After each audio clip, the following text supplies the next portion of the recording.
Shtyrja e votimit me datë 12 do të thotë se bie automatikisht edhe kërkesa e SPAK-ut për shkak të tejkalimit të afateve, gjë që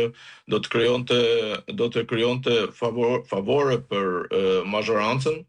e cila e tejkalon këtë në dukje, tejkalon këtë çështje përmes procedurës, domethënë përmes një procedimi, por një procedimi të cilin nëse ky skenar do vijojë,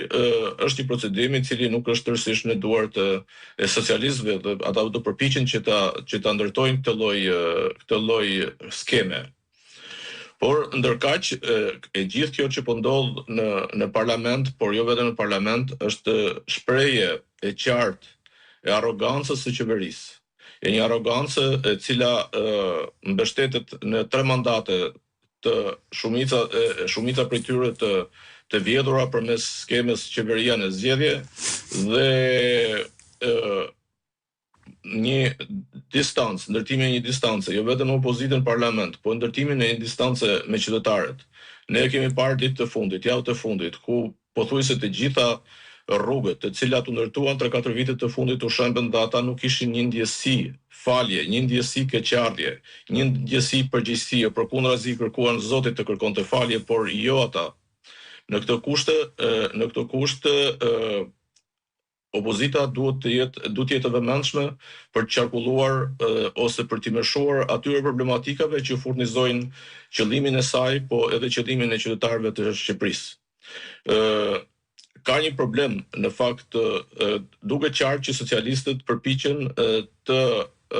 coptojnë narrativen antiqeveritare përmes skenareve, përmes skandaleve,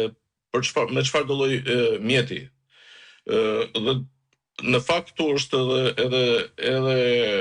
qëndrueshmëria, edhe mençuria e opozitës që t'i qëndrojë narratives antiqeveritare, natyrisht duke pasëruar edhe me narrativat e tjera si ajo që ndodhi ditën e djeshme, që ka lidhje me etikën parlamentare, por jo vetëm etikën parlamentare, por ka lidhje, është zgjatim i etikës, i mungesës së etikës së qeverisjes dhe po ashtu, siç e tham, edhe i arrogancës. Megjithatë, është në kushtet kur... Po të lutem, Neza? E ngre këtë shqetësim për shkak se qeveria dhe e majta në vend ka një mekanizëm të gatshëm për të deformuar narrativa dhe për të ndryshuar narrativa, për të interferuar me narrativen e opozitës, dhe këtë gjë e pam edhe në rastin e protestës së opozitës para 3-4 ditësh. Kur ajo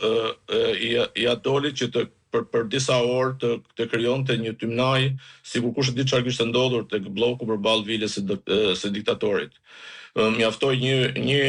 ndërhyrje e kryetarit të opozitës, zotit Berisha, dhe i cili edhe drejtonte protestën për të shpjeguar dhe për të qartësuar gjitha tymnaj, e cila u ndërtua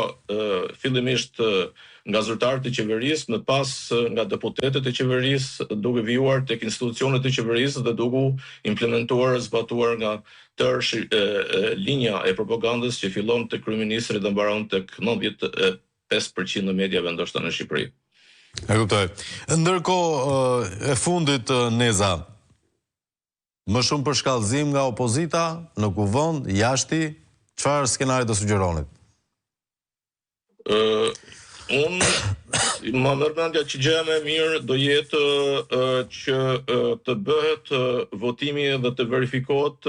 me vota qëndrimi i mazhorancës në raport me imunitetin e zonjës Balluku, dhe po ashtu qëndrimi i mazhorancës në raport me barrierat që qeveria ka propozuar të ndërtohen midis drejtësisë dhe qeverisë, kur bëhet fjalë për luftën kundër korrupsionit, përmes propozimit që ka bërë kryeministri për ndryshime në nën të kodit të procedurës penale, një kodit penal i cili deri tani i jep të mundësi institucioneve gjyqësore që të pezullonin ministrat, përfshirë dhe kryeministrin. E kuptoj. Po të lutem, mbaroj. Jo, kjo është një moment shumë i rëndësishëm për të lexuar në mënyrë të qartë, jo vetëm për ne, qytetarët e Shqipërisë kanë të qartë tashmë, por është e rëndësishme për tu regjistruar ky moment, edhe për sytë e ndërkombëtarëve, edhe për sytë e atyre të cilët në fakt në institucionet evropiane kanë bërë edhe avokacinë, edhe lobimin e forcimit të Ramës në kohën kur opozita në Shqipëri ishte në kulmin e tensionit dhe në kulmin e përballjes me të për shkak të shkeljes së standardeve të demokracisë në vend, por edhe të korrupsionit tashmë të verifikuar edhe nga natyra.